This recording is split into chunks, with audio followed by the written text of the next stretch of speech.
That's what somebody told me. I said, see if you want to get that more. When that side is my last. Only vote on this 15 years.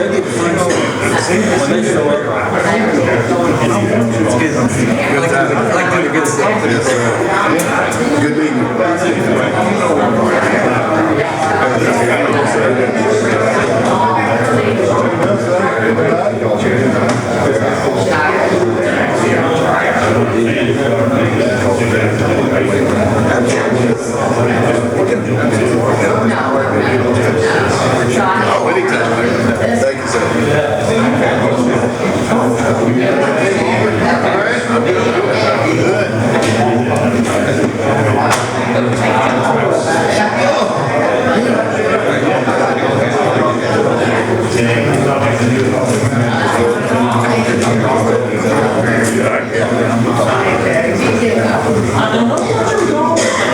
Get on it.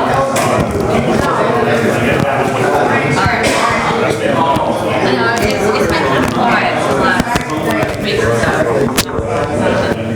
I think he's got most of his equipment built off. Oh, that's been there forever. Yeah, so they can't see what's going on. No, I know. Your hair's getting so long. I like it. It needs to trim. I have Avery trim my hair. I love it. I like do mine all the time. I don't have time. Yeah. And I do have time. Like I should have made an appointment. Yeah. It's fine. Looks good.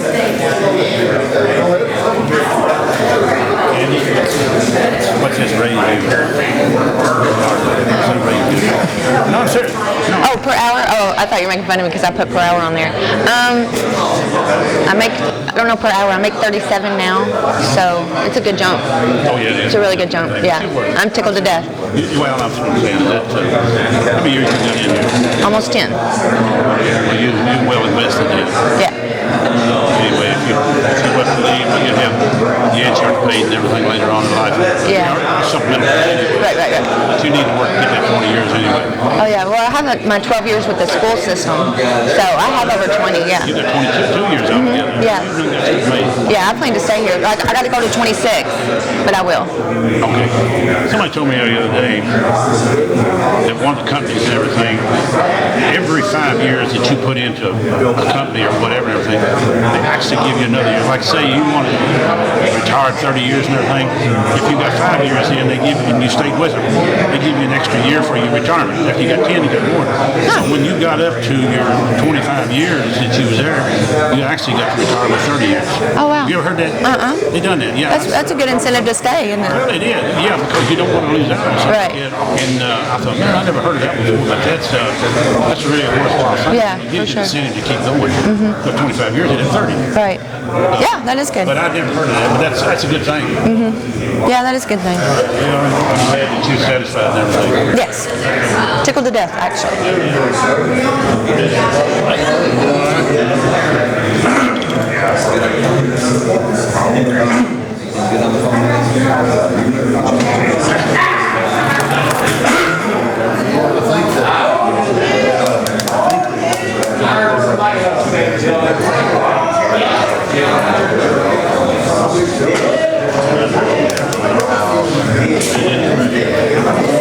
Yeah, EMS.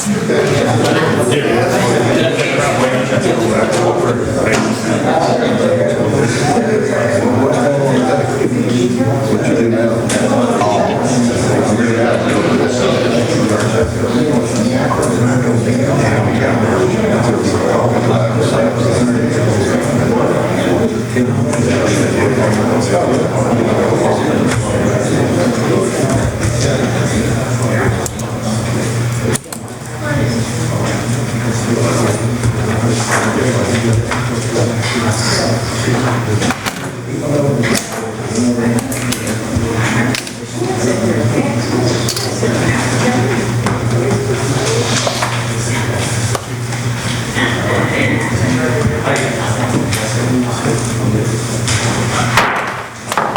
Good morning, everyone, and welcome to the Bullitt County Fiscal Court. Today is September 21st, and it's 9:31 a.m. Excuse me, y'all can hear me. At this time, I would like to have Magistrate Ray Hill lead us in our invocation. Bow your head, please. Father, we just thank you for this day, God. We thank you for just giving an opportunity to wake up this morning and take a breath, Lord. We thank you for these magistrates, this judge, and the public being here to be able to do the business of the county, Lord. Your word says that we ask for wisdom, you give it to us abundantly, Lord. Today we're asking for your wisdom to make decisions on this great country, this county. And Lord, we ask that you bless each and every one of us, Lord, as we go out in this world, Lord. And we just ask in Jesus' name we pray. Amen. Amen. I pledge allegiance to the flag of the United States of America and to the republic for which it stands, one nation, under God, indivisible, with liberty and justice for all. Amen. Amen. Thank you, Magistrate Ray Hill. At this time, Ms. Renfro, would you, I'd like to call the court to order. Would you call a roll, please? Mr. Mitchell? Yes. Mr. Logston? Yes. Mr. Laswell? Mr. Ray Hill? Yes. Judge Summers? Yes. Treasurer's transfer report, Ms. Sharp. Yes, Judge, that would be dated for August the 31st of 2021 for your approval. So moved. Second. Got a motion by First District Magistrate Mitchell, a second by Second District Magistrate Logston to approve the treasurer's transfer report as presented. Any discussion, members of the court?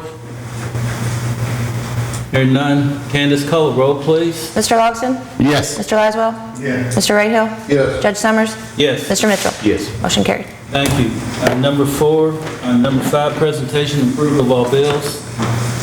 Make a motion, we approve all bills. Second that motion. Got a motion by 4th District Magistrate Ray Hill, a second by 2nd District Magistrate Logston to approve the bills as presented. Any discussion, members? Hearing none. Candace, call the roll, please. Mr. Laswell? Yes. Mr. Ray Hill? Yes. Judge Summers? Yes. Mr. Mitchell? Yes. Mr. Logston? Thank you. Yes. Motion carried. Treasurer's report.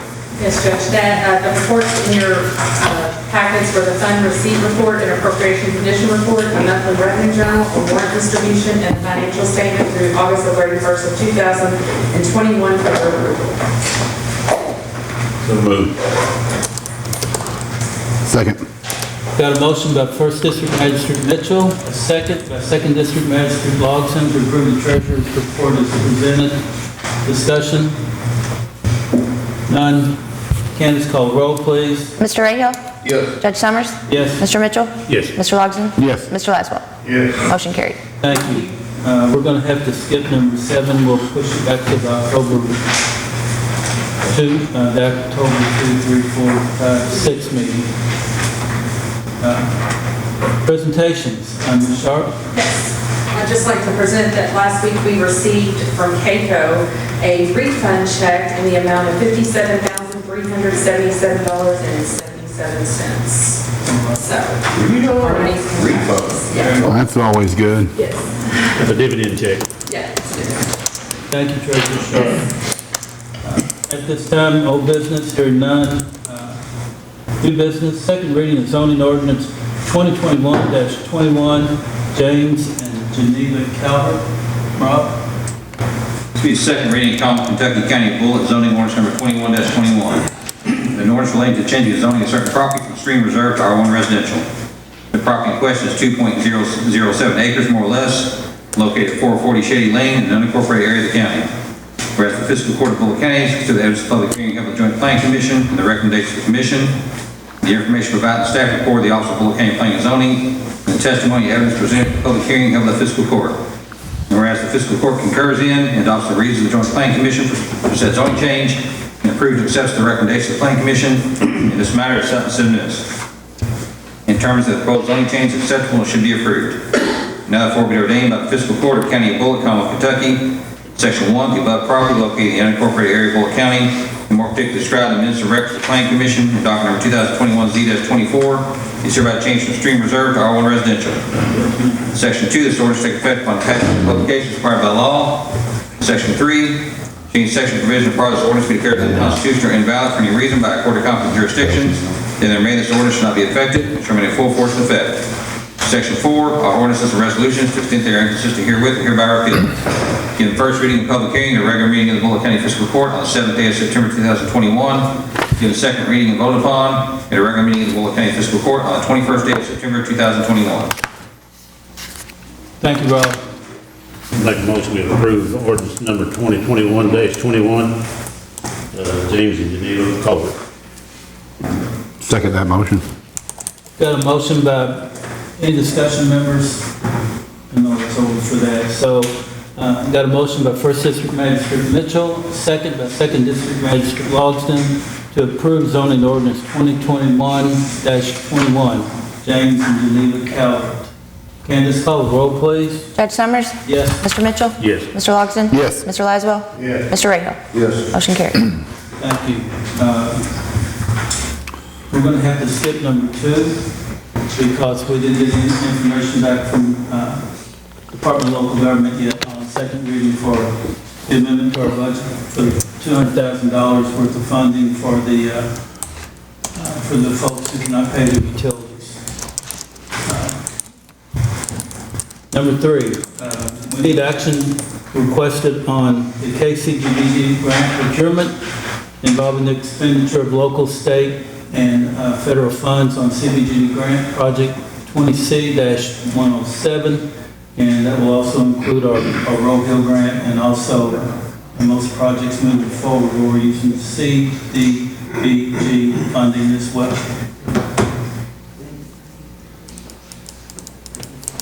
This is something we have to follow every year anyway, so Yes. I'll put it in form of a motion because we do this all the time and everything, but we have to keep it in the records and everything, is what we're doing. So, Right. And the procurement code is a little bit different than ours. The method we follow by the state. Right. Second.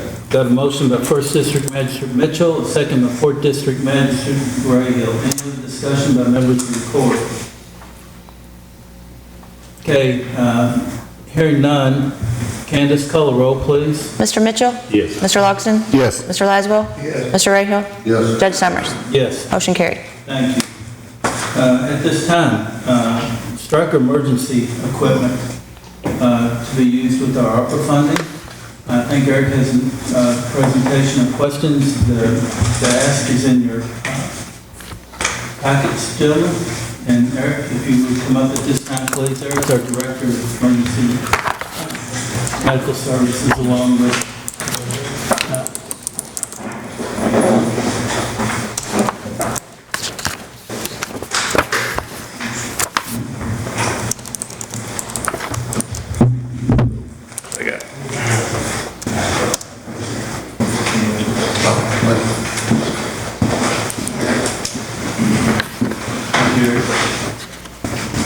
Thanks.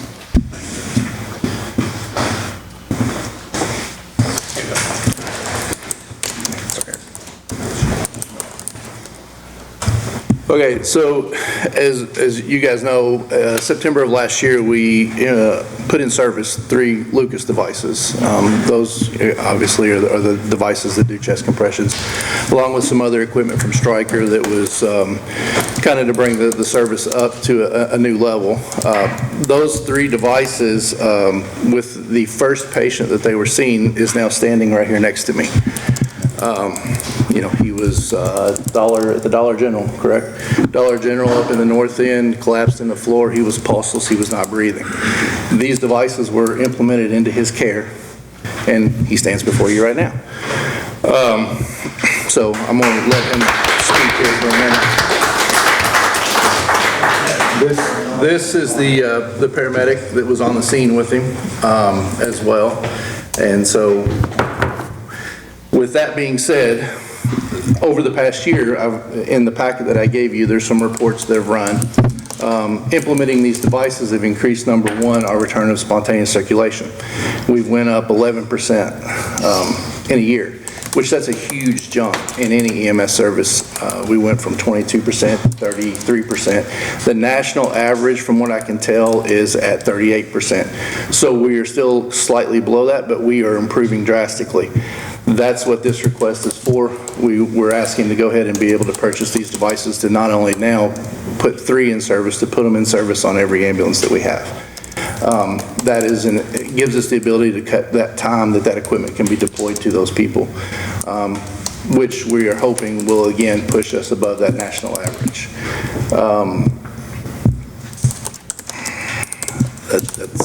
That's about all I really have, and this is, I mean, that's going forward from that. Mr. Miller, do you have anything that you'd like to say? Well, I don't remember much of what happened because I was out, but these gentlemen did a fine job. And like I said, they brought me back. They said, first they said they couldn't, and they did. So that's all I can say. I really appreciate what they did and everything, and my family does too. So that's about all I know. But like I say, I was out for 20 minutes, so I don't know what was going on. So I would just recommend you guys hear their order or what they're asking, because like I said, he was unresponsive for like 15 or 20 minutes. Wow. No pulse, nothing. They brought him back a couple of times, and he was in the hospital for 13 days. After, I think he was asleep for 4 or 5 days, and finally he woke up, and he didn't have no brain damage, no nothing. So it was kind of a miracle, and I applaud everything that Bullitt County EMS did for him. Wow. Sure. Help Eric a little bit. What this is, this takes us to the next level, because there's life packs in here as well. And, the total ask is close to, final number, Eric, is 300 and what? The total is about, closely with the life packs and Lucas's, we're right around 480,000.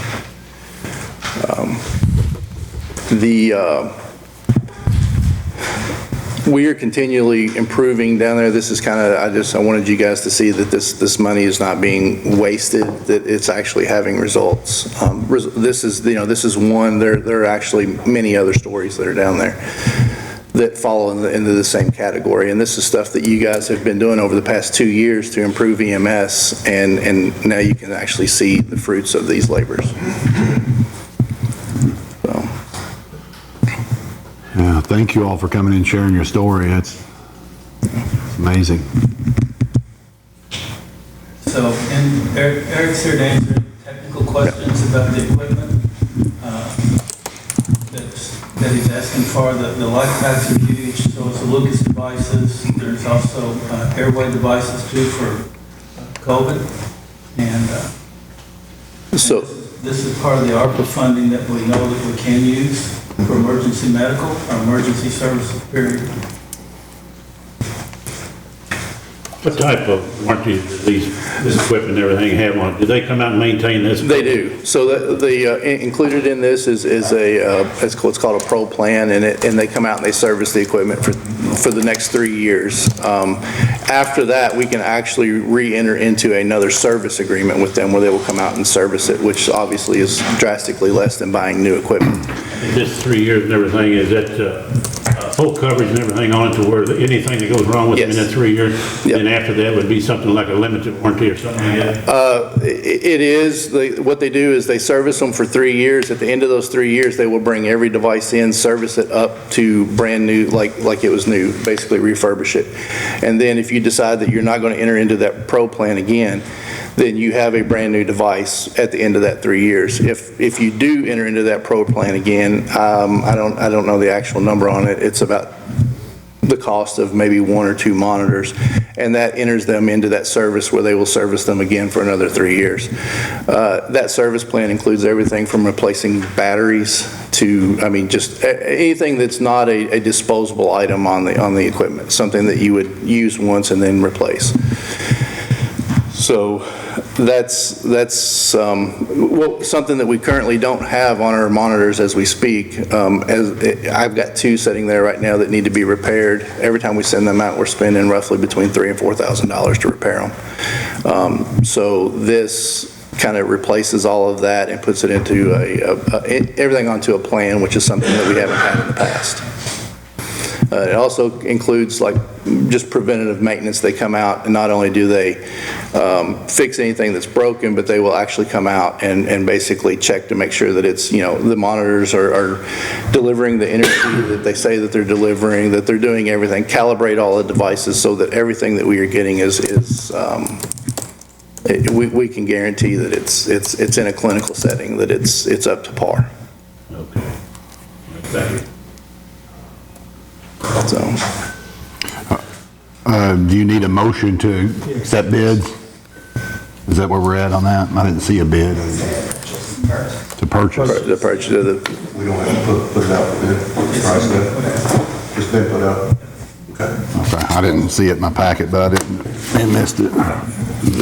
the bids, I believe, should be in that blue folder. Oh, the folder, okay. So you've reviewed all of, how many bids did you get? The Stryker, the only one that put out a bid is the only one, it's the one that came back. They're the only one that actually provides that equipment. And that's who we purchased from before, Correct. previously. How many ambulances do we have that equipment on right now? We have we have 3 Lucas devices, we have 4 of the video laryngoscopes, and then we have 1 LifePak monitor. The other cardiac monitors we have are the old Zoll monitors that we purchased, I believe, 6-7 years ago. Okay, and you've got confirmation we can use the funds specifically for this? Absolutely. I'll put that in form of motion that we accept the bids currently received by you as the director of the EMS. Got a motion by 2nd District Magistrate Logston, second by 4th District Magistrate Rayhill to approve the EMS equipment as presented. Any other discussion, members of the court? No, I can look these over, but we put a lot of confidence in you making the right decision and using the right equipment, knowing, so I appreciate the work you did putting this together, and yeah, whatever we can do to continue to help save lives. Thank you. So saying everything, you don't put a price on somebody's life. So Yep. if this will help in any way, shape, form, or fashion, the EMS will be glad to do it. Yeah, and one more comment for myself. This has been a journey for us as a court. When we first started, we couldn't have 2 or 3 paramedics and 2 or 3 ambulances. We're now getting ready to put the 8th full-time ambulance in the service tomorrow in the Nichols region. The fire district approves it tonight. We have 18 paramedics. Well, we didn't run 2 or 3 before. We have 80 full-time folks, 80 full-time employees at EMS, just strictly for paramedics, EMTs, and EMTs. And I can't thank the court enough for supporting these efforts. The county with 85,000 people, we need to have a great public service, especially with emergency services taken care of. And I do want to thank all of y'all personally for your support of what we've done and moving forward. And Mr. Miller, thank you for coming today, because it definitely helps put it in perspective, when we see the results of some of this equipment and what it does, and thanking the man upstairs more importantly than anybody, but this equipment obviously helps tremendously. I did it, because my family's so happy that happened. Thank you all. Also, they're adding everything, just like saying they're also and everything. We put this other ambulance and everything down at the Nichols community. This pretty much covers the entire county now with this and everything. And from the base to the Nichols Firehouse Station 1, it's exactly 9 miles. So that will save some lives. And the way it is and everything, when you've got to travel so far and everything, and no fault of anybody else, it's got a long way to travel. So this is really, really going to help the far western end of the county and everything to cover a great large area and everything that is really rural. So it'll be another asset for the people and everything in the county. Yes, sir. Appreciate what y'all do. Can you introduce, So this is something to get out of this. I know Chris is standing there behind now, but I think he deserves a lot of credit. And This is Chris Hale. He's, at the time, he was actually a brand new paramedic with Bullitt County. He has since moved up, and he's now a supervisor for the today's rotation, actually. Awesome. Thank you so much, Chris, for what you do. Absolutely. It wasn't myself only. We had a team there. Unfortunately, those have moved on or dropped down to part-time now. So I was the only one able to be here. But it's definitely, we were able to deploy that equipment quickly and save Mr. Miller's life. And my experience in another county with that equipment is before we received that equipment, we rarely saw ROSC or people walk out of the hospital after we implemented that equipment. In 2 years, I had 3 people do the same. So it's definitely life-saving equipment. Yeah. Thank you for being here. Thank you for what you do. Thank you, gentlemen. Appreciate you. Thank you, Chris. Thanks, sir. Candace, call the roll, please. Mr. Lawson? Yes. Mr. Laswell? Yes. Mr. Rahal? Yes. Judge Summers? Yes. Mr. Mitchell? Yes. Motion carried. Thank you. At this time, I'd like to move around with the agenda a little bit. Mr. Palmer, if you could come up, please. Mr. Palmer was at the back. I promised him I'd get him out of here because he does have a day job as well. What he's looking for is an easement on North Mars Road. The description in the packet across our property.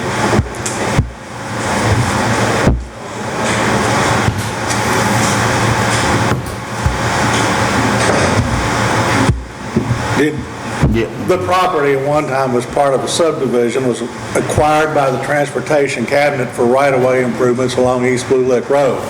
Once they acquired the right-of-way, then they left the property undevelopable and left it attached to the Bullitt County Fiscal Court for beautification purposes, erection of an entrance sign, and basically Bullitt County Court to maintain. What we're looking to do is, I brought up a drawing earlier. I wanted to build a 2-inch force main for 5 houses, lots 2 through 6 in the subdivision, and we have to cross a portion of your property. So I've provided 4 plats with my signature on it. What I'd hopefully like to do at the end of the day is walk away with at least 1 plat signed by representative of the Bullitt Fiscal Court, allowing us to cross that portion of your property for the construction of the 2-inch force main, which ultimately crosses Blue Lick Road and ties into the Sabert existing force main. That's the project. Very small.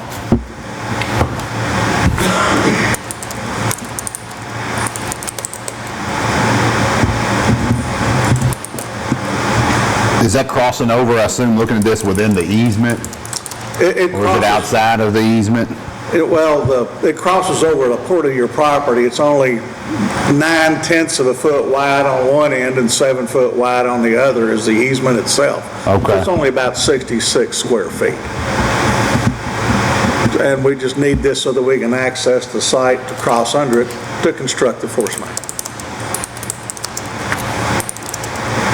Rob, you reviewed this? Yeah, the judge sent it to our office and we looked at it, and there's no issue with it. It's just a very small little chip on the back portion that they just need so they can access the other property for serving the sewers. There's no issue with it. Lanswell's area, Blue Lick Road.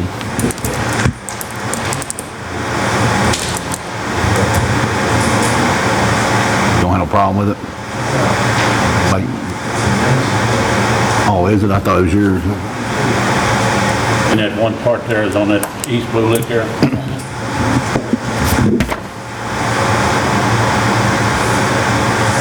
don't have a problem with that. It's not going to hinder anything else. Crossing over a very small portion. No. Is that a motion? Yes, I'll put it in for Got a motion by First District Magistrate Mitchell, a second by Third District Magistrate Laswell, to approve Mr. Palmer's ask to do an easement across our property, on East Blue Lick. Candace, call the roll. Mr. Laswell? Yes. Mr. Rahal? Yes. Judge Summers? Yes. Mr. Mitchell? Yes. Mr. Lawson? Yes. Motion carried. All righty. Are you all going to sign that now, or do I need to come back later? Let's come back a little bit later this afternoon. No problem. Finish Rob work tonight. I want to thank you all. All right, bye-bye. Number 5, back to economic development for a few minutes. Want to reappoint Keith Griffey again. We have that signed letter from Jessica Sullivan, and she resigned from the economic development board, and we would like to replace, or I would like to replace just with Mr. Griffey on that board. And I'll make the motion. I'll third it. Got a second, third district, Laswell, and along with second district, any discussion? He told me there last meeting he was worthy, well qualified, so Yeah. it makes it worthwhile. Okay. Well, a lot of his new roles, within the county, I think it's important to stay connected, and I think as community development director and working with the economic development board, I think that's critical, so I'm glad to see it happening and moving forward. Candace, call roll. Mr. Rahal? Yes. Judge Summers? Yes. Mr. Mitchell? Yes. Mr. Logsdon? Yes. Mr. Laswell? Motion carried. Thank you. Okay, now, under new business, an addendum that we'll put together, had quite the package from the HR folks about what I'm gonna say salary adjustments. We've had some employees leave, and employees who have stepped up, gone above and beyond. I'd like to start with number 6, it's code enforcement with Dorsey. He's qualified on both sides. I'd like to adjust his pay to $30 an hour effective September 1 of 2021. Stay competitive in the region because inspectors are about like what used to be paramedics at our EMS service. And we are a growing community, and we need the help. We need to make sure we have good qualified help. I'll second that if that was a motion. Yes, that's the motion, and a second by Second District Magistrate Lawson. Any discussion, members? Hearing none, call roll. Candace? Judge Summers? Yes. Mr. Mitchell? Yes. Mr. Logsdon? Yes. Mr. Laswell? Yes. Mr. Rahal? Yes. Motion carried. Thank you. The second is a dual. It's Candace Renfro and Donna Wilson, salary adjustment to $44,720. They had picked up from where our accounts payable person and PO person resigned a little bit over a month ago.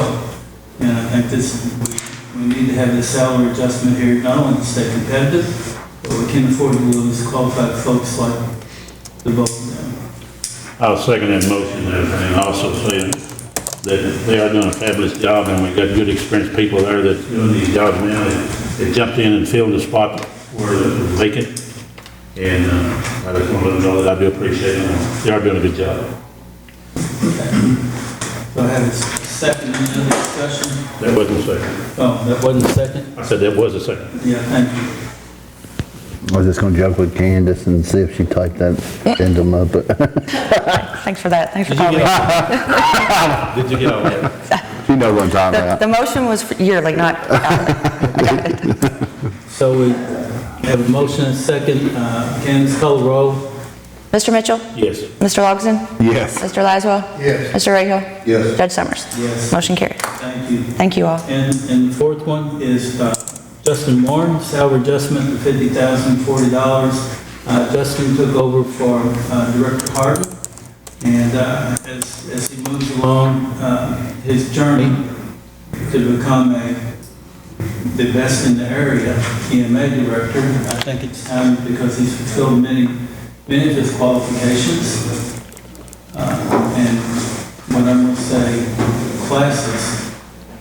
And he also just recently put on a very high-end and very informative emergency management school, emergency management class for the region this last weekend. And I'd like to move him to $50,040. Next motion. I'll second. Got a second by 3rd District Magistrate Laswell. That is retro to September 1st. September 1st. Well, they're all retro to September 1st. Thank you, Judge. Thank you so much. Any other discussion, members of the court? No, I know they've thrown you around a lot of different places. Thanks for stepping up and doing what they've asked of you. If you've ever seen his drawing work, you'd really be impressed. So we need to send that out. He does some great videos with our traffic search and rescue. He's been very well received by the community too. Candace, call the roll, please. Mr. Luxon? Yes. Mr. Laswell? Yes. Mr. Rahal? Yes. Judge Summers? Yes. Mr. Mitchell? Yes. Motion carried. Thank you. And also, we need to move Michael Davis, number 9, from an EMT part-time, full-time status effective 10/1/2021. And there'll be no change in the pay rate, just a change in the status. His rate was already the same, I mean, Yes. but Isn't it 1750 in longevity in there? He's an advanced EMT. I think this is at 1950 or I would hate to say, I don't know if he was here back during the July raise or not to adjust that. But it would be 1950 or at 20. I would have to get the exact amount from Janice. Okay. Who's second? Joe did. Candace, call the roll. Mr. Laswell? Yes. Mr. Rahal? Yes. Judge Summers? Yes. Mr. Mitchell? Yes. Mr. Luxon? Yes. Okay, now, last but on the agenda for today is Joe Paul Watkins in the detention center. Okay. That's what I put. How in the heck are y'all today? Good. Couple quick things here. I really and truthfully, everybody in this county should be thankful to the staff at the jail for what they've done this past weekend. On a Friday night, they saved a person's life, and I'm not going to go into the details, but the guy was there for about an hour or whatever, and he went berserk. We had to give him Narcan, everything, but due to the nurses and my staff's quick response, they actually saved this man's life, and he's still in the hospital. Yesterday, about midday or whatever, we had an elderly gentleman that had a heart attack. And of course, due to my staff's quick response and the nurses over there, this man's in the hospital now, but I really want to thank my staff and the nursing staff over there for what they've done this last couple times, so they've really jumped through there. All right. But now, I'm not going to ask y'all for any money. Guess what? Am I the only one today that's not going to ask you for money? are you going to offer some money today? What do you mean? What it is, I've went from this appropriation condition report from the 21st of today, and I've got what I want to propose to y'all. I want to transfer approximately $190,000 from my part-time help to the regular payroll. Reason being is the part-time, I haven't had a whole lot of that, whatever, but y'all got the papers in front of you here, and what's happened to us, and this didn't start, it's been happening for a long time. These other counties, and I've got 3 of them here on this paper as an example. Jefferson County's starting to pay us 17, but what they're doing, they're stealing, I say stealing, they're coming to my people and saying, hey, come on in here. If you got 2 or 3 months training, you won't have to go to our training. I'll put you on the floor right now at 17, and actually it's going to 19, because they just had a meeting in there and give them about another $1 million. But this is one of the problems that I've had because of the pay that everybody's doing and then the pay that we've got. Oldham County, same thing, $17, whatever. They want to get somebody from our jail because we don't give them an extensive training thing like I would like to do, but all the new people get 24 hours. And they get it in a hurry right now, just about. And the same way with the CPR, all this stuff, well, they've had more training than they've ever had. Nelson County, now get this one. We've got about 90,000 people or thereabouts in Bullitt County. They've got about 45 in Nelson County, and this is surprising. They're the only ones that you can actually go to the internet and find out all this stuff. Nobody else has it. Now, why, I don't know, but Nelson County's starting pay is $20.12. Now, when the people come to me and say, hey, boss, I can't help it, I got to go. Now, there's nothing, what they go say? But that's one of the reasons that there's been such a I explained this as best I can here, but what I want to do is transfer the line item from the part-time to the full-time, and which is right at $190,000. And that's what I'm asking. And if you got any questions on this, yes, sir. What's that gonna put your employees up to? 16. 16. I'm still going to be below, but what we're doing, the chief's been really good at this too, about talking to the people, because see, you know, you have to have almost, when you hire the people, you have to have a selling thing, and we're telling them that $1 an hour, they're better off to stay here rather than to go to Louisville, fight the traffic, do da-da-da-da-da. But that's been one of our problems for quite some time, is the pay. It's everywhere, yes, sir. And especially when you can, well, let's see, the Chinese food place in Shepardville, it's got a big sign, bigger than I am, and that's pretty big, right? It says $13 an hour server, $15 an hour to cook. I mean, that's right. You all seen it, I know you have. And what about this deal about work today, get paid today? I mean, come on. But in any case, you know, I've always been up front with everything. I don't think I've asked you all for any money since I've been here. But all I'm asking is that we can transfer this money over and give these people this $1.50 hour pay raise. And if you decide to do that, which I hope you do, I'd like to start this payday Thursday. Effective. Is that too quick on you? What's that? Would that be too fast? Give everybody $1.50. Moving it from that, It'd be $2.50. Everybody gets $2.50. Well, it'd be $2. I get, and help me with all this call here for just a minute. I'm pretty well, I'm not a real novice at this, but in the last payroll, and this is what I'm going to ask you about, what you're going to have left with your part-time personnel. You're going to have somewhere between $24,000 left from now until June 30th. We paid 7 folks over there part-time on the last payroll. So if you run those numbers, you know, in another month or so, you're going to be gone on part-time personnel funding. Oh, now wait a minute. See, I've got a part-time person that I hired just strictly for the hospital runs and stuff. And I don't know if that man's going to be there or not for a while. But now the other person I've got works 3 days a week, Monday, Tuesday, Wednesday, and I haven't got any other part-time people. So for 3 months, that should cover for 25% of the year, 23,000 should cover it. It's all, if that is all you truly do have left. And because I see what we pay folks. I mean, I get this quite really good, nice roster every month of who gets paid and what their status is.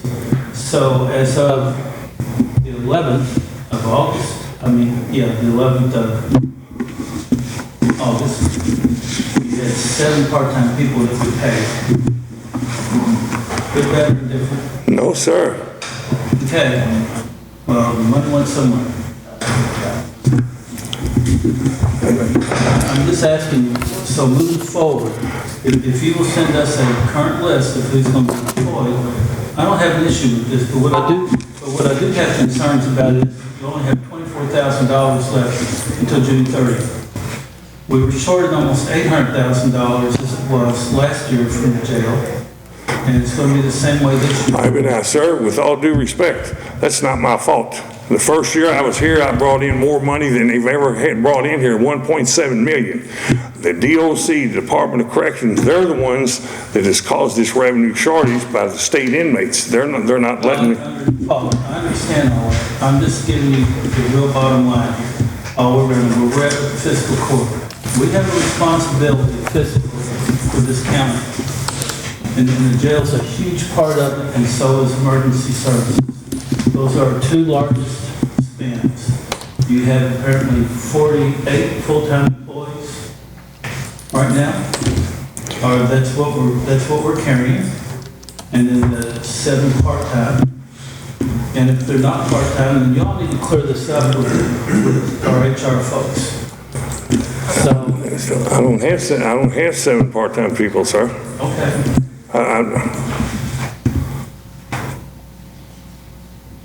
How many part-times you got now? You say 3? 2. We've got So two part-time, and one is 3 days a week, the other is strictly on call basis. He has not worked in probably a month and a half. I'm just trying for clarity here, because when you have $24,000 left for 4 part-time folks, and what we see on our rosters and what we're paying, 24,000 is coming near covered. Well, then all of a sudden, we're going to be moving more funding around again. And the fiscal court ends up, we're on a tight budget. The ARPA funding is ARPA funding. There's certain ways we can spend it. We don't want to live beyond our means. So I'm posing that question to you, if you will give us those 2 names, and we'll strike the rest of them off. As of right now, after this meeting. I'll speak with her after the meeting. Okay, there won't be another nickel put towards it. Okay? Yes, sir. And that's my biggest question, is on spending, where you're at with the budget. Because when you do look at it, those are our 2 biggest subsidies that we do. You know, whether it's AOC's fault or whatever, we still had to come up with $800,000. You know, it is what it is, okay? And that's what I want to be clear on. We have been good stewards of taxpayers' dollars in this community. And this is what we still need to be. I understand raises to be competitive all the way around. And we need more competitive raises, because we've studied 15 counties, the largest counties, and we are dead bottom. I mean, we can dangle our legs off the dime if we pay our good qualified people. But we also have to make sure that we have the revenue stream to do that with. I understand that, sir, but I tell you what, I feel like I'm not getting a fair shake.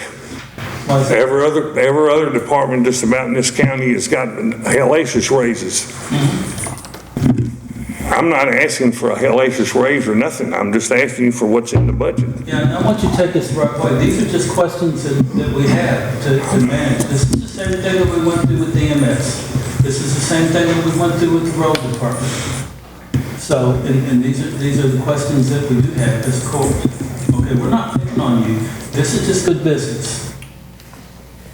But I also feel, I'm going to say something, because I read comments on Facebook and social media. We as a court got to really come together and help the jail and the detention center. I mean, we have given raises to the EMS, and everybody's laughing at you every time you make a post on Facebook asking to hire. We've got to find a way as a fiscal court to create, and if it's sitting down with you and opening the books and figuring out how we can move money, you're not going to fill these positions. Who the heck would want to go over there and work in those conditions at that price? I'm just saying that because I see you coming in and trying to make a difference and working with him, and you're getting beat up out there. I said this the last meeting. People are laughing and who would go to work at the detention center. And it's not about just the leadership or about anything else. It's about the pay. We've got to find a way to get competitive, and I know we can do that, Judge, all working together. And I don't know if you can eliminate part-time people altogether and just rely on full-time, or if that's even necessary. There's a lot of people that don't have part-time that have just full-time. I don't know a lot about how the jail works over there, but I know that you're asking for help and you need help, and we got to find a way to help them. I mean, $14 an hour is not cutting it over there, and it's our responsibility, I think, as a fiscal court to help, regardless of I don't know, maybe I'm preaching, but I hear what you're saying, but I also hear that we've got to find a way to help him over there get the pay up, because I see Craig coming in with, Craig's came in, and I'll be honest, I don't know Craig very well, but I've seen his sense of energy over there and trying to make a difference, and it's been enlightening to me, because I see so many haters that don't like you for whatever reason, and they're going to continue to hate. But it's our jail, it's our detention center, it's Bullitt County. There's a lot of people don't like you, but there was more people that liked you that didn't like you, you wouldn't be where you're at right now. But with that being said, we've got to find a way to make it competitive over there. I don't know if you're mishandling money and it's not being spent right in right ways, but we all need to come together because it's our job as magistrates to vote on this in fiscal court and the judge's office. We got to find a way, Judge, to make it competitive. I'm getting mad because I see him trying to make a difference and nobody's helping him. He's getting laughed at out there on Facebook because of the wage. Who's going to go work there when you can go, serve food at the Chinese restaurant for more than you deal with people? And this isn't just controlling people. These are important positions to help people get back on track. I've done some benefit and fundraising auctions with Prodigal Ministries, and I mean, the statistics show when somebody comes to jail, if you got the right people in there, you can make a difference and get them on the correct path and not go in the same system. And $14 an hour, I'm not cutting the people that's over there. I don't know them all personally, but we've got to figure a way to get some people in there who can make a difference in people's lives. And you've been here ever since you've been hired to every fiscal court meeting, and you've been asking for help, and I think we've got to sit down and find a way to help them. I really do. That's just my opinion. And I'm not cutting you by any means because you've not said at all that you're not willing to help him. I'm just listening and going, we got to figure out something. I don't know who's handling the budget and if this is acceptable or can be done, but we got to figure out something because people's laughing at our jail because who's going to work over there for $14 an hour? Yeah, but you ain't getting the whole picture. Yeah. What do you think that benefit package is? Yeah. You know what I'm saying? What do you think their benefits is? You think the Chinese are paying their benefits, paying their insurance, paying their, the retirement, paying all that? That don't matter. Well, it does matter. That's no, I mean, it's these people out here that's looking for a job, the benefits don't matter. It's hardly.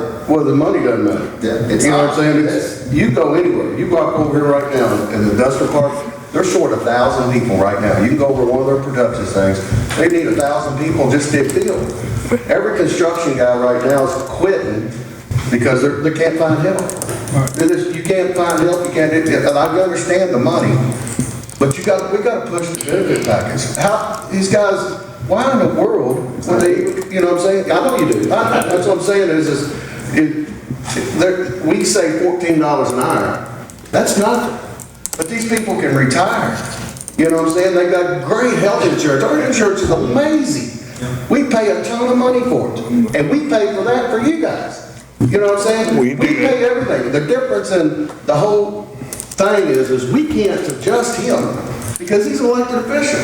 He gets a lump sum of money and he decides where it goes. We can't give him raises. He's asking for money. So that's on them. And I understand us has to put back that money.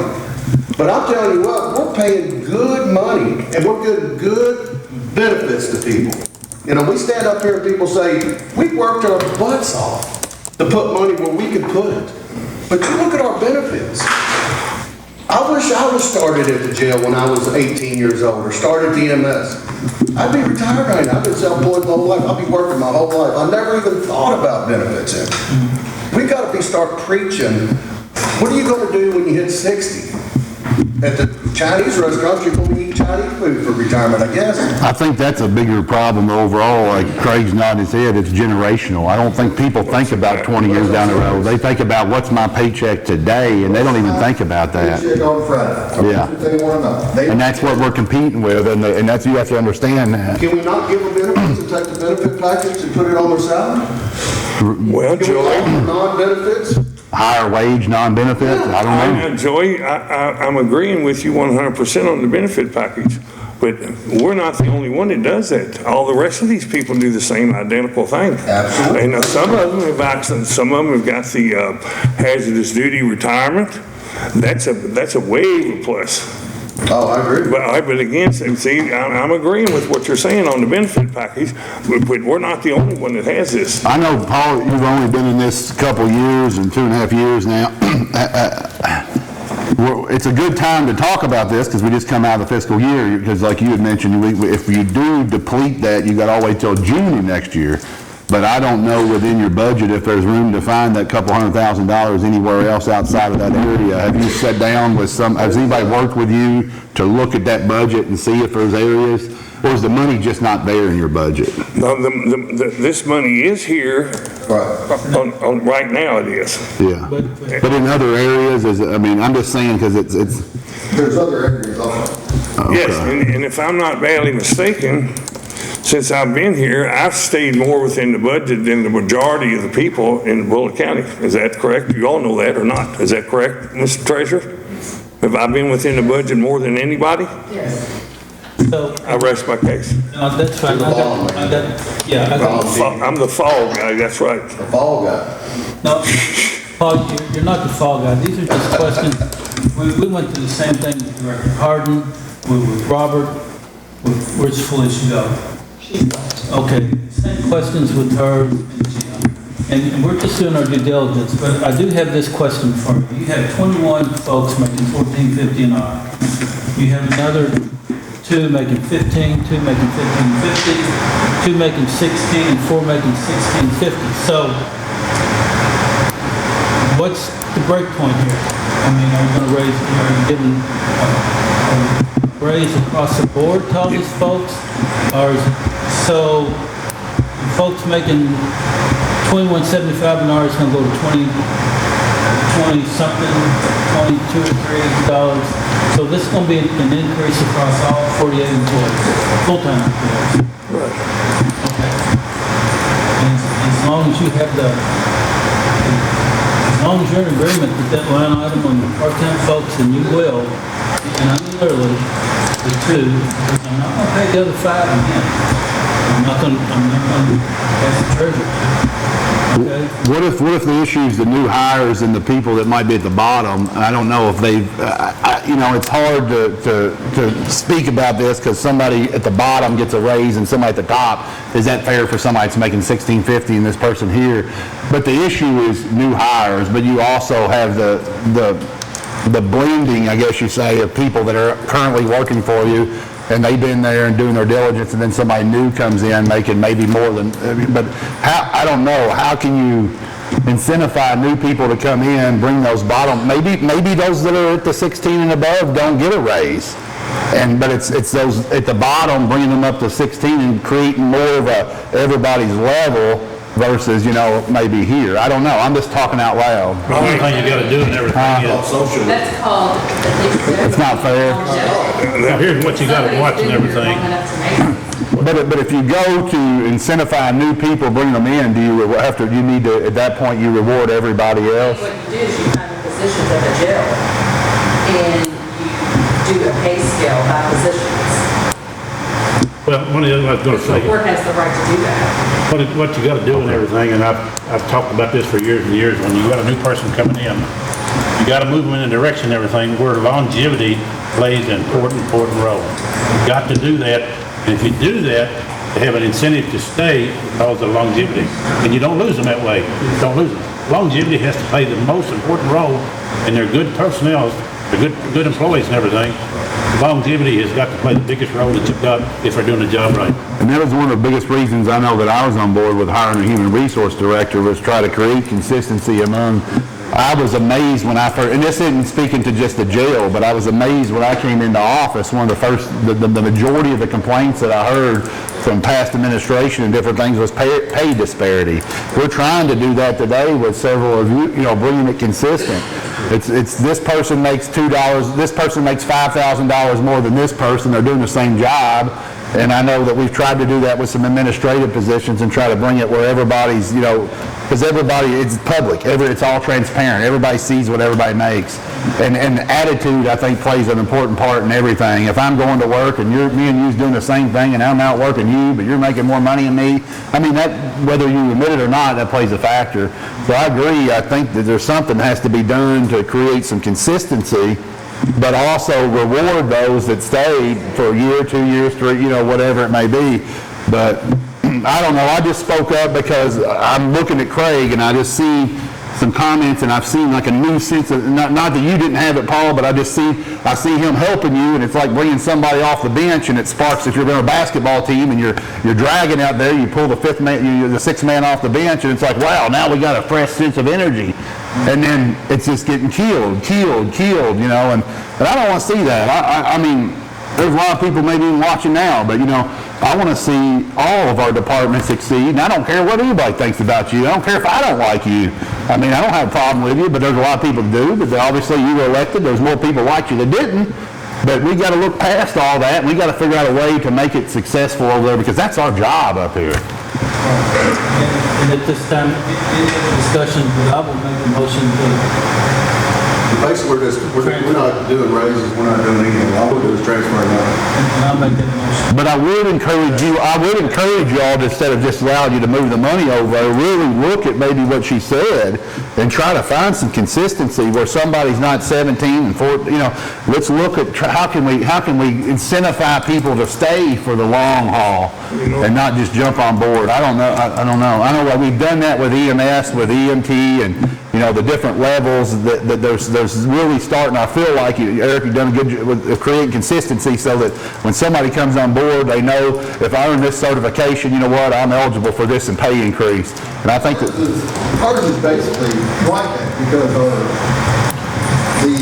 the officers start off at 14.50 now.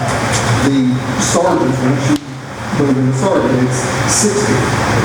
Then from the sergeant to captain, you go to 18. I mean, so there's certain steps that you do, but to start out pay right now, I mean, honestly, who would want to work there for that?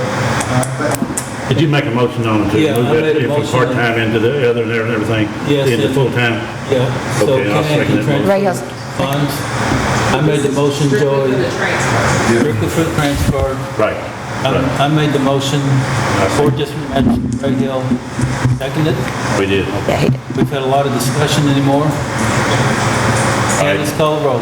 Mr. Laswell? Mr. Rainhill? Yes. Judge Summers? Yes. Mr. Mitchell? Yes. Mr. Lawson? yes. Motion Thank carried. Oh, let me ask you one other thing while you're on the floor here and everything. Got any extra commissary money we could use? Would you help us out a little I bit? beg your pardon, sir, I didn't hear you. Yeah, you did. Yeah, you did. Can you help us out a little bit? I tell you what, I do have a little bit in there, but here's and I think I've addressed this issue with you all before. Please, like, I think you can't help that. Everybody talks about me. As long as they talk about me, they're letting you all rest. But by the same token, this commissary money, right now, and I've invited every one of you all, I've invited the public, anytime that you want to, day or night, all you have to do is call and come to the Dagon jail. Me or the chief will give you a personal tour through there, and you can see any books we've got, anything at all, because I am an open book. But whatever the case is commissary money. What I'm fixing to have to do, the best truck that I have over a vehicle is a 2017 that I bought almost 2 years ago, okay? Now the other ones, right now, I've been trying to get this together. We've got a dually that's done. We've got a van that is done.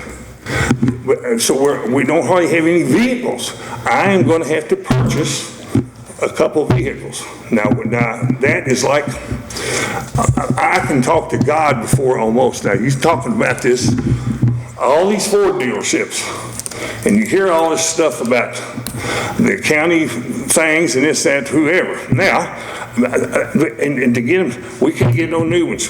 A used one, the guy called me the other day from Town and Country, and he says, well, Paul, we got a really nice used one here for $54,000. And I tell you what it did, I about had a heart attack. I mean, a used truck, I mean, come on. But anyway, I can go on and on about that, but what I'm going to have to do, I am going to buy 2 vehicles, and I have to do it fairly soon. Now, is it going to cost the taxpayers any money? No, I'm going to buy it from the commissary. Why am I going to do that? Because the law says I can do it. Also, I have there's more problems than y'all want to listen to me tell you about today. And this is why I'm asking you, come over there and see what the hell's going on. But nobody seems to want to. I guess y'all don't really want to know the real things that's going to happen. But Figure that you're elected, you know what you're doing. Hey, if you want us to come over and hold your hand, we will. I don't need nobody to hold my hand, buddy, because they haven't held it for 2 years and 7 months, and they're not going to start now. But also, the storage thing. Now, what I'm fixing to have to do there, and I know how I'm going to do it, but you see, because you all realize that no matter what the jailer does, and it wouldn't matter who the jailer is, he gets criticized. He or she gets criticized for what the hell they do. I'm going to have to build it. I'm going to build a building. And you know who's going to build it? The inmates. And if I have to stay there myself and watch them 24/7, I'm going to do it. But I'm not going to build a 10 by 10. Have you ever bought a 10 by 10 thing and put it in your backyard and fill it up and think, well, heck, you darn, I should have built that twice as big as that. But what it is, I'm looking at a 40 by 60 building. Now you think, oh my God, what would you do with that? There is no place for storage, period. I can go on and on about all the things we need, but the storage, Robert Watkins, no kin to me at all. I think I love him. I work with him fantastic. I can call him and ask him whatever, and I do the same for him. But there's a truck out there that's full. Now, some of the stuff maybe we could throw away, but see, I'm afraid to do anything. Hell, if I do it, somebody's gonna, I guess they got a satellite over me. This man drove a car home the first day he was there, and it was on Facebook before he even got home. But whatever the case is, you all know what I'm saying on all that jazz, but whatever the case is, I'm gonna have to purchase 2 vehicles, and I'm gonna build this building for storage. And it's gonna be a 40 by 60, and it's gonna cost, for the materials, it's 21 grand. That's not counting the concrete floor, because why would I build it without having the concrete floor? But I'm going to have to do that because I've got, my office don't even look like an office. You know what it is? It's a storage room. The mattresses are old. They're about this thick. I'm having to buy them. I ordered 100 today. 100, but I have to do this. But this place is 20 years old. It was built on a swamp. There's all kinds of problems over there, and this is why I tell y'all, come over here, let me show you some of this stuff. But everybody acts like, oh, well, dude, whatever. But whatever the case is, y'all are welcome to come. I appreciate you, and I do. And I realize that this is like I don't know the correct term. The jail's like sitting out here, and it's like, the heck with you, old buddy. And I mean it, and that's the way it is. But whatever the case is, I have some very good people there. But also, guess what? I got some bums. Do y'all have bums working for y'all here and there? Yes, you do. Everybody does. And then the biggest mistakes I've made since I've been there, guess what? It's been some of the people I've took with me that I put my trust and faith in, and then they stuck it in my back and twisted. But whatever the case is, I'm here, and I'm not going anywhere for a while. But thank you all very much. Thank you. Thank you. Do we have a signing sheet? We do. Bear with me one second. And we've got Perry Cook.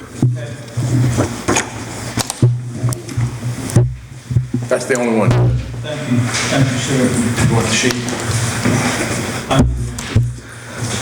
Ladies and gentlemen of the court, how's it going?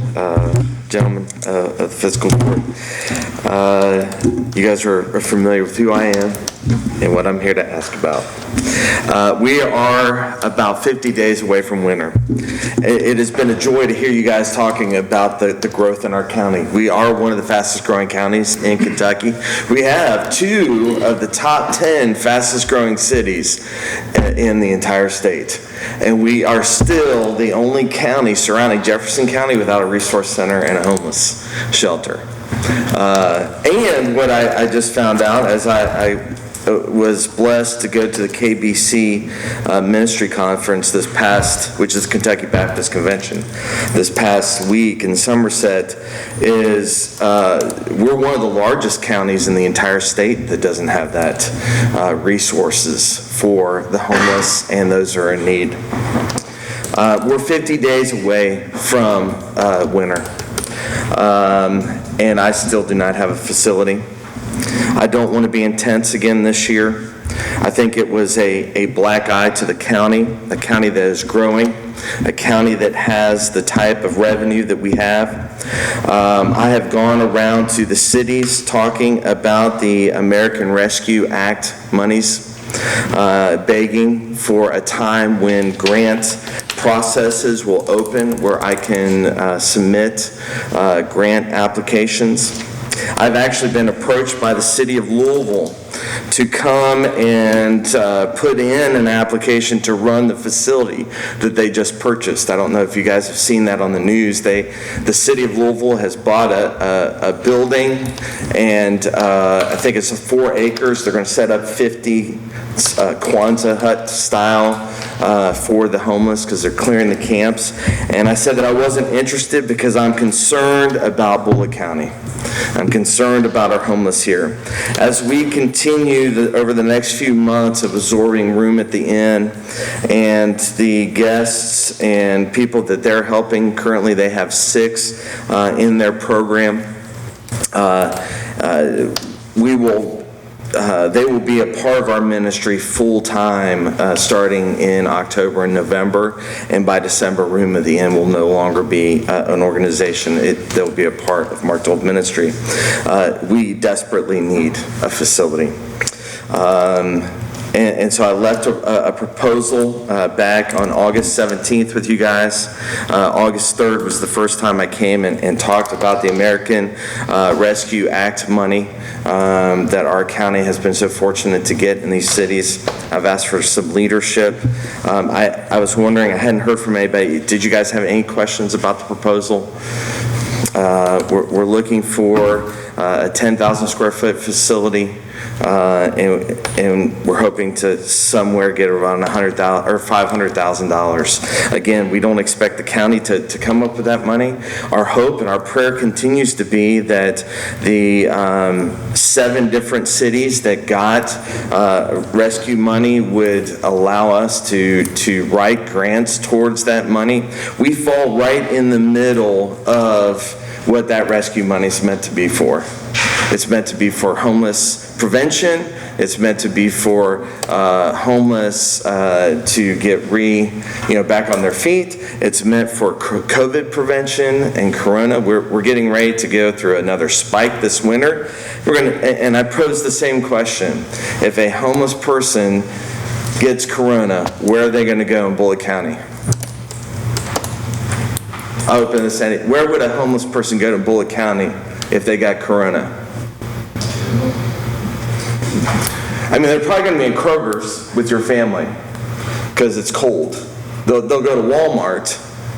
So the CDC continues to talk about super spreader events. We have a homeless population where we've ministered to over 200 individuals in our county. Right now, I'm working with 6 families. One of them is a family that is deaf, that's living in a truck over here in the park that we're trying to get homed. Volunteers of America has homed 40 families so far since they were able to get CARES money this summer from Bullitt County. And unfortunately,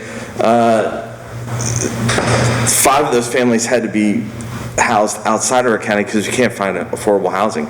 I agree with what you're talking about with $14 an hour. You can't buy a house for $275,000 making $14 an hour.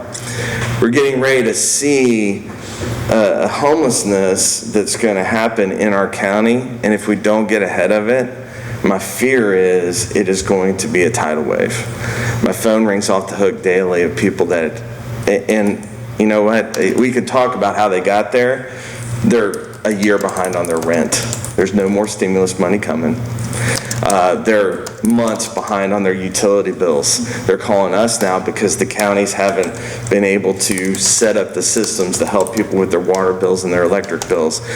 We're trying to use grant money that we're getting from churches to help pay for those bills. The police just called me 2 weeks ago and we put up a gentleman and his 4-year-old son in a hotel because they were living in their, or 4-month-old, I'm sorry, son up in a hotel because they were living in their car, trying to find some help. So again, I just ask the court consider if you got a 10,000 square foot garage that's empty, or if you have a 2,000 square foot garage that's empty, give me a call.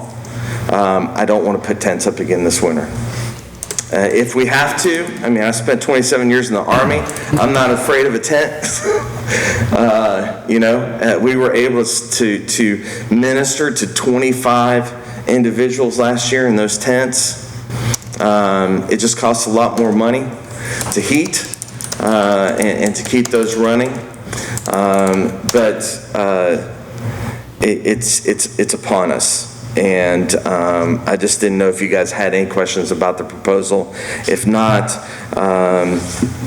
I just wanted to let you know that we're 50 days away from opening the White Flag Shelter, whether it is in a facility or whether it's in tents. It's going to start getting cold, and it's going to get cold quick. And we want to make sure that we don't have a homeless person die in our county because they weren't able to get to a warm place to stay.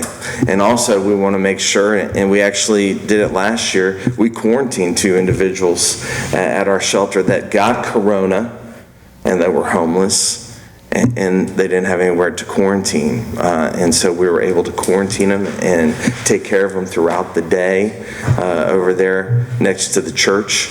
But every county around Jefferson County has these things already set up. They have a place for homeless to go and quarantine if they're diagnosed. We're seeing it in Louisville. There's about a 50% uptick in COVID cases among the homeless population.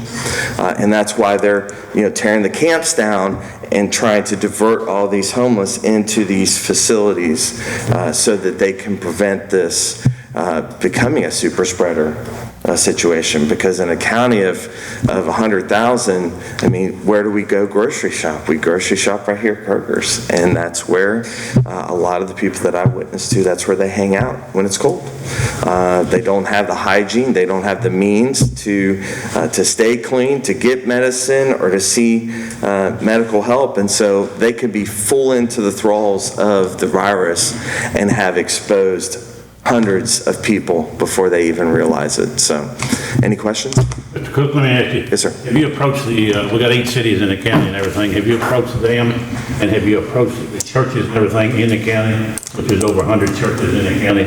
And what results have you got from any of those? Yeah, actually, unfortunately, we only have 74 active churches now in the county. We're actually one of the most lost counties in the entire state.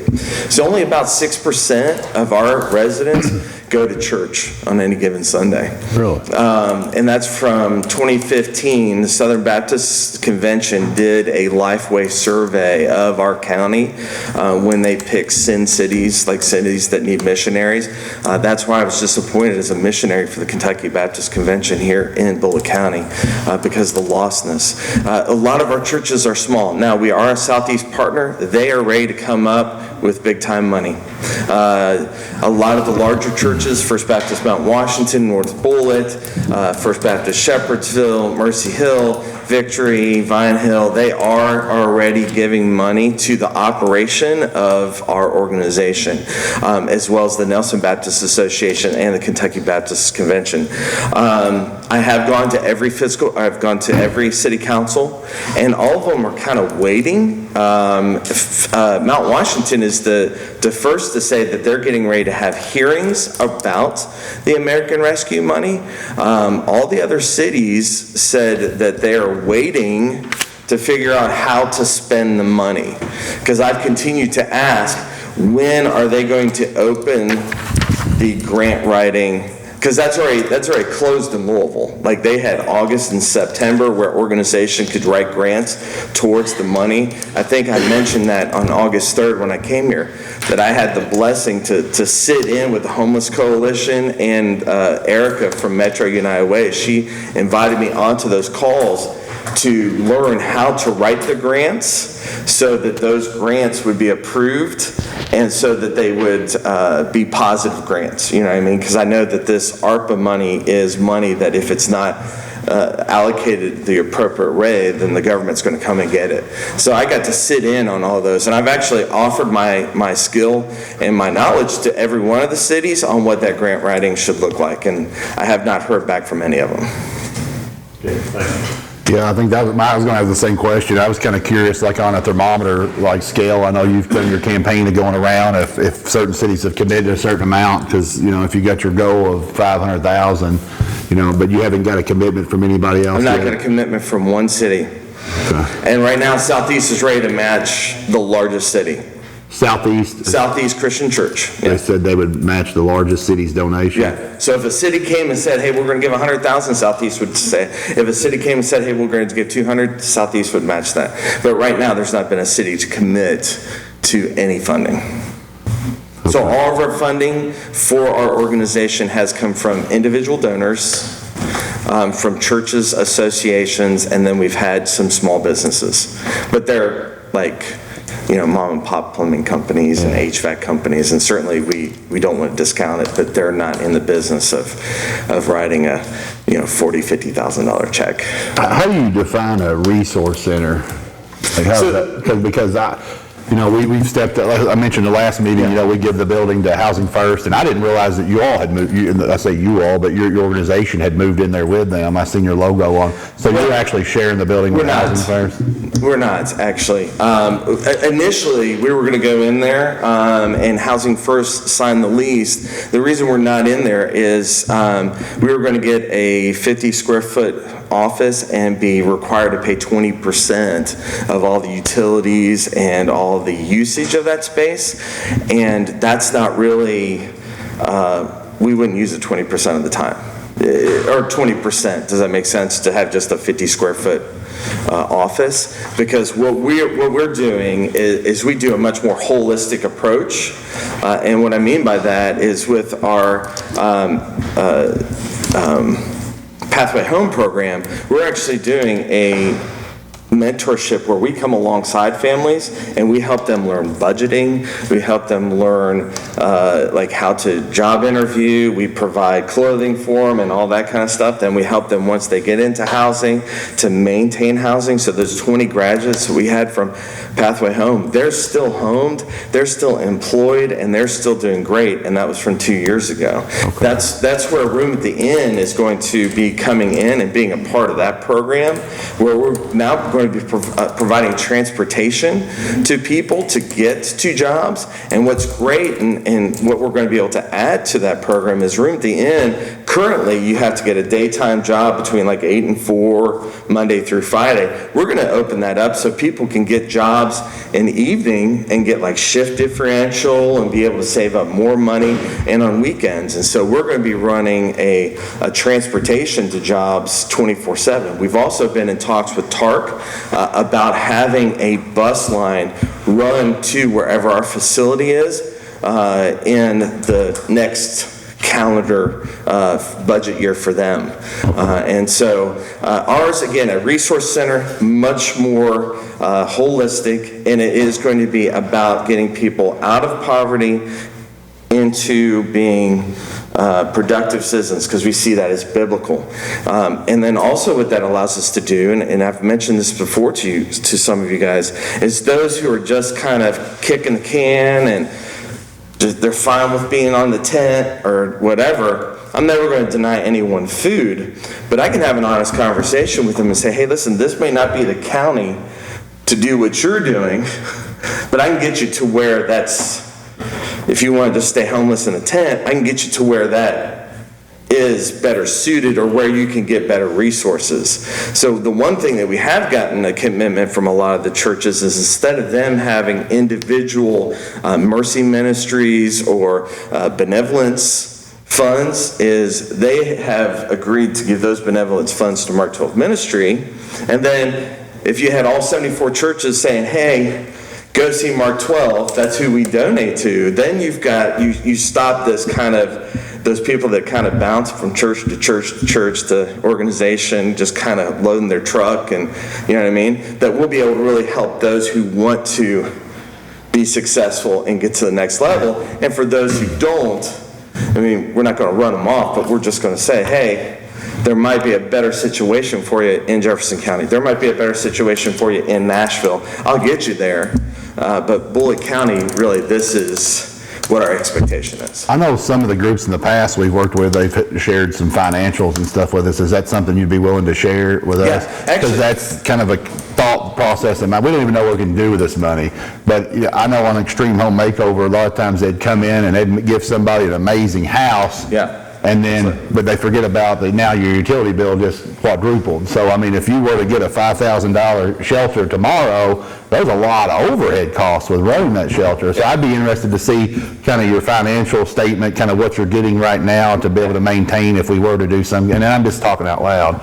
We don't even know what we can do with it or whether we decide to go that route, but I would be curious to I can present all that, and actually all of our financials are visible on our website. We're a GuideStar 5-star nonprofit. We've kept transparency in all of our finances for that exact reason.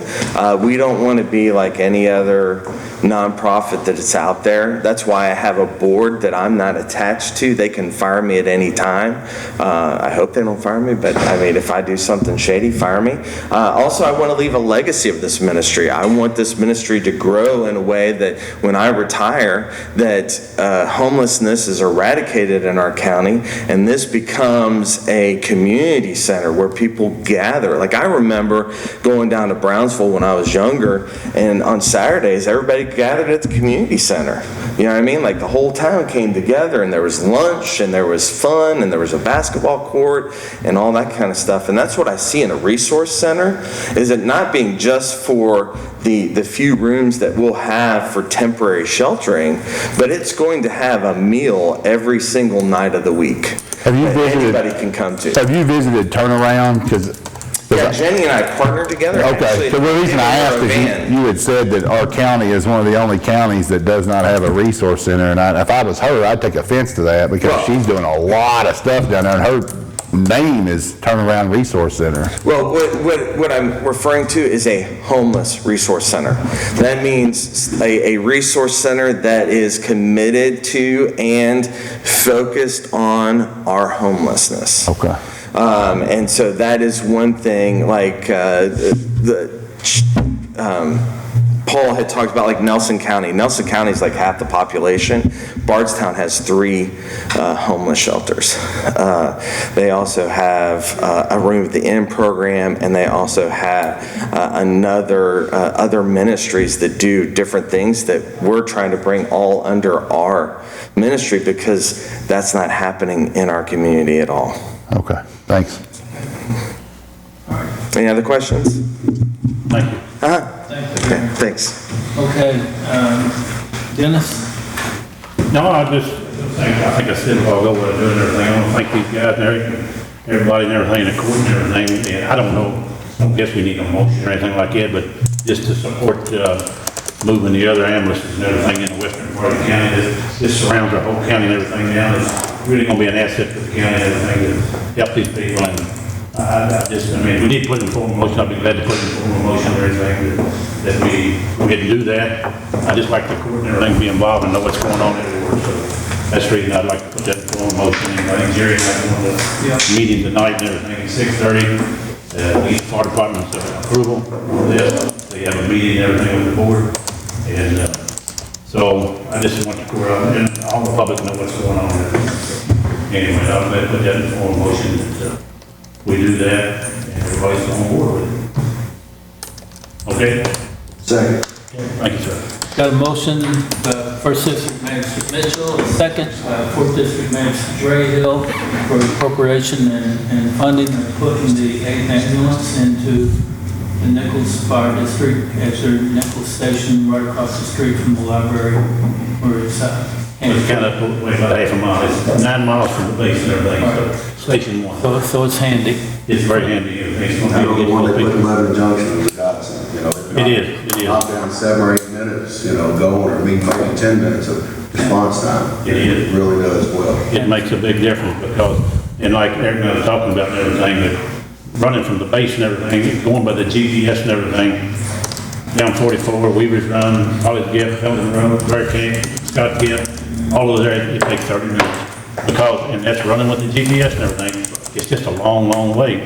So this is gonna cut 9 miles off of that, and they wanna travel here, they'll be there. But they will cover a large area and everything, the Knob Creek area and all that, Yorkshire, any place that are needed in that western end there is gonna be a big, big asset to the people and everything. Are you gonna go up there and show them how to get around up there? Because it's really tough, some of the places. Well, what I'm saying is, now they, and I've already talked to them. I know it. Yeah, but anyway, they've got a book down there and everything, and it will make them where they can actually get familiar, and I've talked to them about this earlier and everything. They can get in that book and start studying that book. We have changed up EMTs and paramedics and whatever and everything. I don't know who he'll be sending down every day, or the different shifts and everything, but they can study that book and everything, get familiar with all the different roads in that general area and everything. We'll save some big time. Big time. Oh yeah, it's gonna be amazing. I'd like to see the sheriff's department create a cavalry unit to assist them there in some of those rural areas. I've got a horse,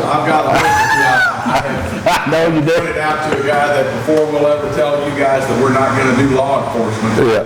It's been told in the past, we'll bring horses in and patrol the horseback. There you go. There you go. All right, so any other discussion? And No. help you, Dennis, what Eric does, he leaves folks a month in there for 30 days so they can get familiar. And he's under the direction and Eric's about this. They'll be out roaming the area to make sure they understand it. They just want to sit. Well, that's what I'm saying, they'll be out there and get people visible and everything, and they get them out there and everything, and I just want to let them know that fiscal court is there to help them any way that he can. It's going to be a big asset and everything. Anyway, Joe, you second my motion, didn't you? All right. Candace, call the roll. Mr. Rahill? Yes. Judge Summers? Yes. Mr. Mitchell? Yes. Mr. Logson? Yes. Mr. Laswell? Yes. Motion carries. Thank you. Anything else, Mayor? That's it, I appreciate it. No, only thing I got is, I did realize or recognize that it's National Constitution Week. So I just remind everybody that I jotted down a couple notes that it was created for 3 reasons: create a national government, and establish legislative, executive, and judicial branches, divides the power between the federal government and the state, and then lastly, to protect the various individual liberties of American citizens. The most important one, probably. So it's National Constitution Week. So. Thank you, Sean. Mr. Laswell. Good. Good meeting. Mr. Rahill. Good, I guess. We need to figure out, I understand about wages in our county, I understand about everybody does. But it ought to be, and I understand that the only way that we can generate any money is raise taxes. And that's the hardest part in the world we need to talk about. He said a great thing the other day about our property taxes. And, we are way down. Sherpsville's 14%, we're at 9.6 or something. 9.4. Everybody's high. And I'm not a person that says we need to raise taxes at all. I just want the public to know that that's the only way that we generate money. We can't go out here and have a bake sale. We can't go out here and there's certain things, and I had to learn that because I'm in business. If I want to go buy something, I just go buy it. If I want to go generate something, I'm going to get another job, In county or public funds, it's totally different. We just rely on our community to give us money. And we sure don't want to ask them for more. But the process is, in certain things we have to, And just to let in, but that's the only way. And I'm going to rack my brain every day trying to figure out how we can generate more money. And it's, we've squeezed every department to down to nothing. And that's where we're at now, is the wages are jumping up everywhere. And we've got to figure that out. But as a court, that's our job. That's why we took this job, is to figure out how to make this county run the best we can. And we got to make the hard decisions to figure it out. I challenge everybody here up here to be able to sit down with the Canadian and sit down and see where we can generate money. I also want to say, you got to be dedicated to do this job. I'm just serious about that. The magistrate's salary, I'm just throwing this out there, it's the same right now as it's been for 40 years. There's been arson more put in. So you got to be dedicated to this job or you just can't do it. Because you get out there and you get the calls and everything on things that you go check out and everything, you'll spend every dime that you get in your salary for gas and everything just to cover that month. But I just want to know, people know that the court and everything is dedicated to the job, or they couldn't do it. They just couldn't do it. And then what's that? I'll be glad to put a motion to adjourn. Second. Already did that. But just one more second, I have one comment. Today's the last day of summer. Tomorrow's the first day of fall. And then when we talk about super spreaders, most of y'all have been on the call. We have 40 plus folks in these sessions during our meetings. Please join us on them because we do need to wear masks when you can. And please encourage folks to get the vaccines. It's the only way that we're going to get over this. Not going to tell them if they have to, but we'll say if we can encourage them to do it. We've all been vaccinated up here. We're all still alive. We don't have 3 eyes. I can walk through the metal detector. So this is where we're at. And we have a motion to adjourn, Candy. Judge Summers? Yes. Mr. Mitchell? Yes. Mr. Logston? Yes. Mr. Laswell? Yes. Mr. Rahal? Yes. Thank you all.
Just ain't easy enough to say, pretty good. Well, I think a lot of